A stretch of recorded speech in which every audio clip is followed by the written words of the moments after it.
حضرت باعزید بستامی کہتے ہیں کہ میں نے اپنی ماں کے آگے ہاتھ جوڑے، میں نے کہا امی تجھے راضی کروں یا رب کو راضی کروں، تو اپنے حق مجھے معاف کر دے، اللہ کو میں راضی کر دیتا ہوں۔ ماں نے کہا جاؤ پتر میں اجازت دیتی ہوں۔ گئے جنگلوں میں، ذکر و فکر میں لگے رہے، تنہائی میں اس کو یاد کرتے رہے، دن رات ذکر کے چراغ روشن رکھے۔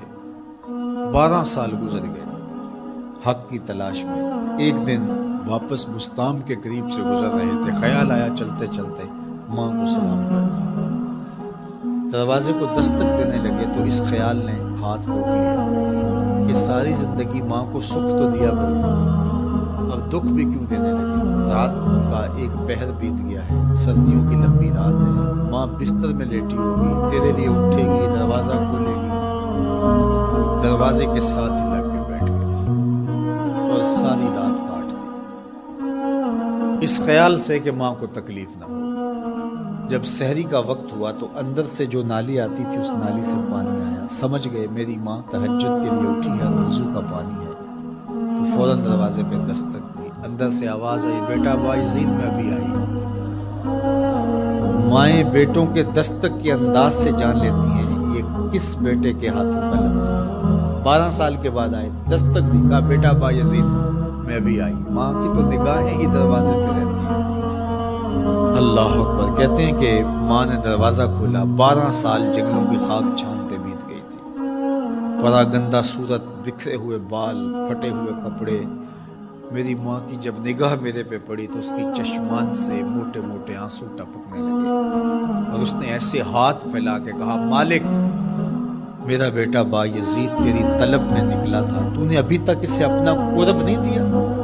حضرت باعزید بستامی کہتے ہیں 12 سال کی ریاستوں سے جو کچھ نہیں ملا تھا ماں کے اٹھے ہوئے ہاتھوں سے مل گیا۔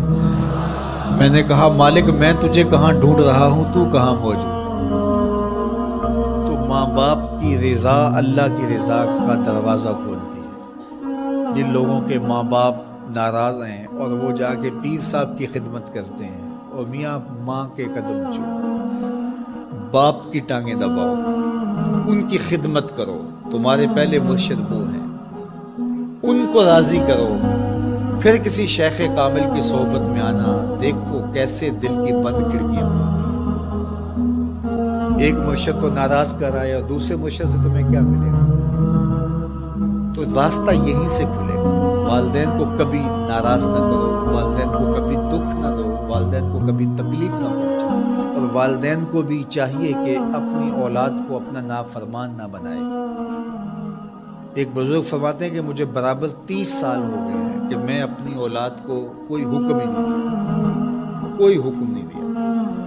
کوئی چیز مجھے چاہیے بھی ہوتی ہے تو میں بصیغہ عمل نہیں کہتا، بلکہ ایسی بات کرتے ہیں پانی چاہیے تو یہ نہیں کہتا بیٹا پانی لے کر آؤ، میں ویسے ہی کہتا ہوں پیاس لگی ہوئی ہے، تو اگر وہ سمجھ جائے اور وہ خود لے آئے تو اچھی بات ہے، لیکن اگر وہ نہ لائے تو میں نے اس کو حکم ہی نہیں دیا، امر ہی نہیں کیا، تو اس امر کی مخالفت ہی لازم نہیں آئے گی۔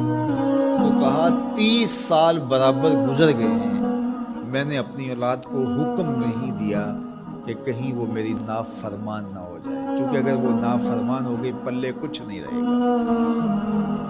جو اولاد ماں باپ کی نافرمان ہوتی ہے وہ ہوا میں بھی اڑے، وہ چرخ پہ بھی جھولے، وہ زمین پہ گرنے والی ہوتی ہیں، کبھی کامیاب نہیں ہو سکتی وہ اولادیں جو ماں باپ کی گستاخ، بے ادب اور نافرمان ہوتی ہیں۔ وہی اولادیں سرخروغ، کامیاب اور کامگار اور بامراد ہوتی ہیں جو ماں باپ کی خدمت کرتی ہیں، ماں باپ کی دعائیں لیتی ہیں۔ وہ ایک بچہ ماں باپ کے پاؤں دبا رہا تھا تو ایک بچہ ایک بر اعظم میں، دوسرے بر اعظم میں، تیسرے بر اعظم میں بڑے بڑے کاروبار کر رہا تھا، تو کوئی اس کا دوست ملنے آیا، اس نے کہا کہ اس نکمے کو بھی کہیں بھیج دو، فلاں جو ہے وہ یورپ میں ہے، فلاں امریکہ میں ہے، وہاں اتنی بڑی کمپنی اس نے کھولی ہوئی ہے، اس نکمے کو یہاں بٹھایا، اس کو بھیج دو، یہ تو نکمہ کسی کام کا نہیں۔ کہا یہ نکمہ ہی تو میرے کام آ رہا ہے، یہ نکمہ ہی تو میرے کام آ رہا ہے۔ تو اولاد خوش نصیب ہے کہ اپنے ماں باپ کی خدمت کرے، اور ان کے ساتھ حسن سلوک کرے۔